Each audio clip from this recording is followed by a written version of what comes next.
သူတချင်းလေးပြတယ်သူလောက်ချင်တာအရန်များတယ်ဒါပေမဲ့အဲ့ခေတ်တုန်းက8 track ပဲရှိသေးတာဟုတ်ကဲ့ဆိုတော့မာတီစစနေပဲသူမသိဘူးပေါ့လေမသိတော့ဒီမဲ့လောက်ချင်တဲ့တချင်းအထက်တွေ short ဖို့ overlap လောက်တာတွေအဲ့ဒါတွေကိုဘယ်လိုသွင်းဖို့ပါညာအဲ့ဒါတွေအကုန်လုံးတိုင်ပင်ကြတယ်ပြီးတော့သူလိုချင်တဲ့တချင်းပုံစံလေးတွေကိုပြတယ်သူလိုချင်တဲ့ပုံစံလေးတွေထဲကိုဝင်အောင်အဲ့ချိန်မှာ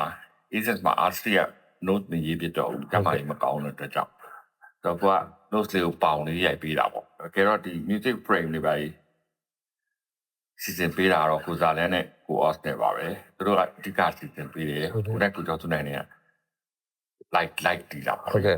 ခွေဒီမလုပ်ခင်ကလေးကကိုထူးင်းနေတဲ့ကျွန်တော်တွေကတေးရတယ်သမီးတစ်ခါကနေအတူတူစားတယ်ဆိုတော့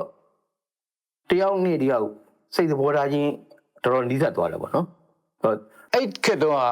ကျွန်တော်တို့လုပ်တဲ့အချိန်မှာ studio မှာ तू ကတချင်းအသစ်တစ်ပုဒ်ကိုဒီလို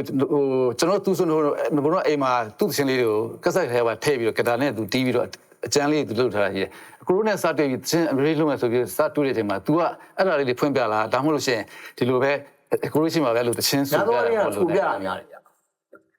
ကွန်ပျူတာတော့မသိဘူးကိုရိုတက်ကြတော့အော်သူဘေးကဒီရကိုလိုက်ရေးရတာ